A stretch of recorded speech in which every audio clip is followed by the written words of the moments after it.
The vibrant energy of New England seemed to converge at a single point in the heart of the television studio of Channel 61. It was a place where the air hummed with the electric anticipation of 1,000 dreams and the mechanical whirring of the most powerful television station in the region.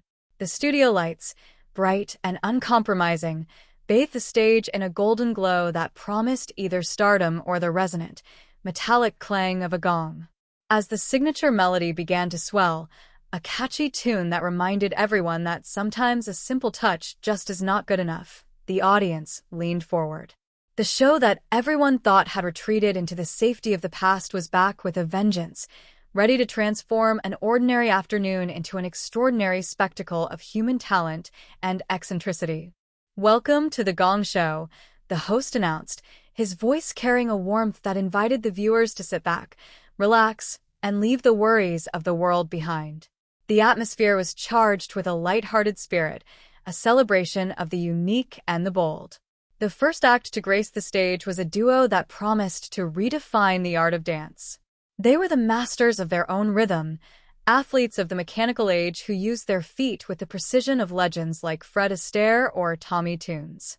These were the dancers of Automatic Tron, though in the initial excitement, they were briefly introduced with a more atomic flair. The music erupted into a pulsating beat, a song about the transformation of the self into something more than a mere machine. "I can transform." The lyrics echoed through the hall, repeating the promise of metamorphosis. The two performers moved with a synchronized rigidity that was both haunting and hypnotic. Every voice pattern, every jerk of a limb was a testament to their dedication to the robotic aesthetic. When the performance concluded, the host stood beside them, admiring the fine machinery of their movements. He clarified their name, ensuring the world knew them as Automatic Tron.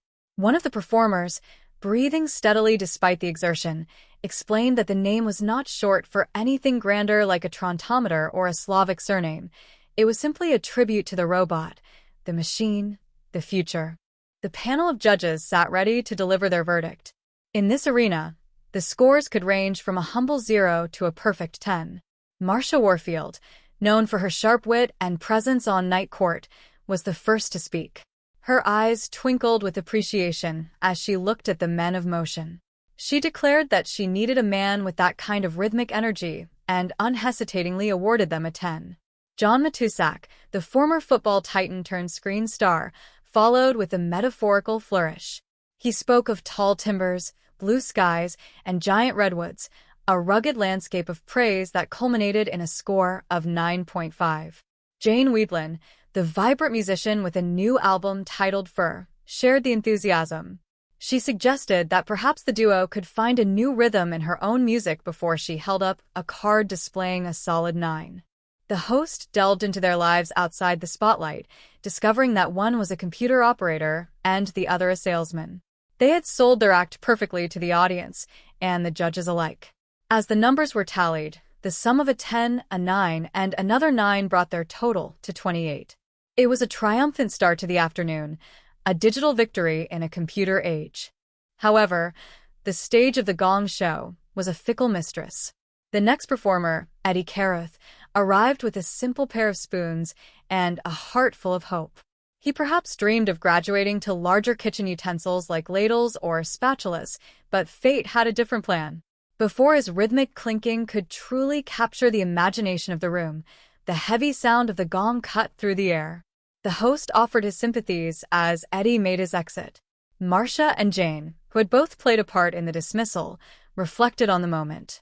Marsha noted with a touch of dry humor that there were indeed better ways to use spoons.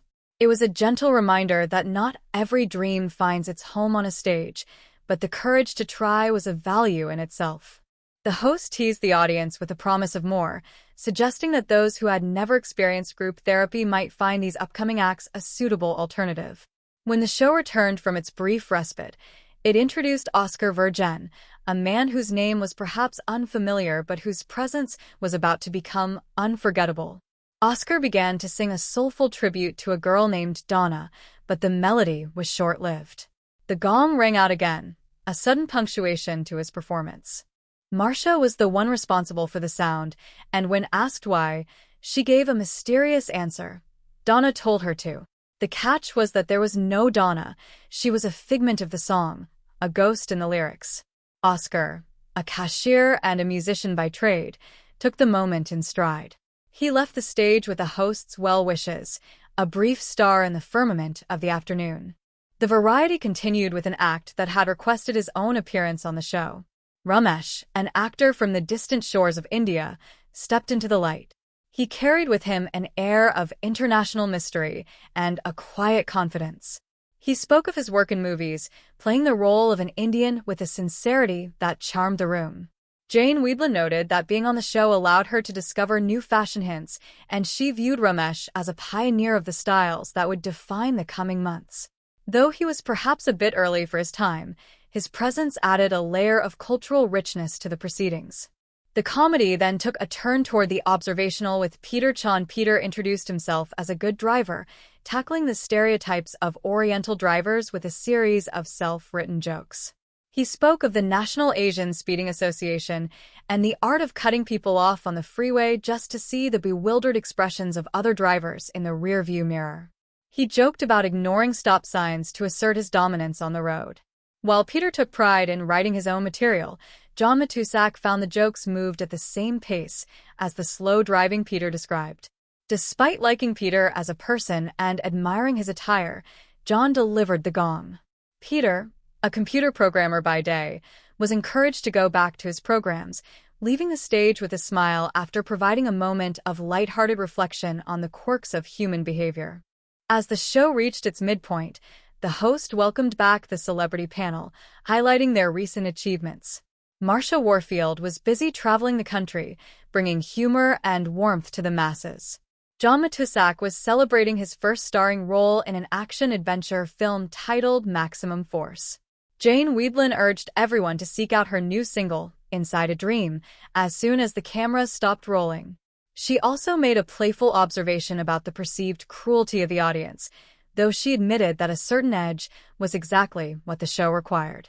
The next contestant, Francesca, brought a touch of cinematic glamour, having been seen in the world of Crocodile Dundee 2.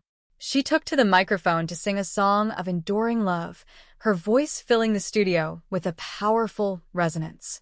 Before she performed, she shared a story about her father's career in the Secret Service and her brief, repetitive meetings with President Reagan, who had failed to remember her from one encounter to the next. The judges were thoroughly impressed. Marsha gave her a 9, admiring her style. John, moved by her rendition of a classic soul song, awarded her a perfect 10. Jane followed with a 9, marveling at the large voice coming from such a small person. Francesca finished with a total of 28, creating a tie at the top of the leaderboard. As the program neared its conclusion, the atmosphere turned festive. The host reminded everyone that the holiday season was a special time of year. Louise Mandrell appeared in a segment to share the joy of a new album collection titled Christmas Wishes. The collection featured over 50 holiday classics performed by beloved country singers, from the upbeat rhythm of Jingle Bells to the traditional solemnity of Silent Night. It was a call to celebrate the values of faith, family, and music, available on records, tapes, or compact discs for $19.95 or $24.95. The evening's entertainment continued to be promoted with a preview of a mystery thriller titled Compromising Positions, starring Susan Sarandon and Raul Julia. The story followed a dentist who loved to operate and the secrets that led to his untimely demise. It was a promise of intrigue and suspense to follow the lighthearted fun of The Gong Show. Finally, the moment of truth arrived. The host thanked the contestants and the musicians for their contributions to a terrific afternoon. Because there was a tie between Automatic Tron and Francesca, the judges had to deliberate in a hushed conference. They had to decide who would walk away with the incredible trophy and the check for $701. After a moment of tension, the winner was announced.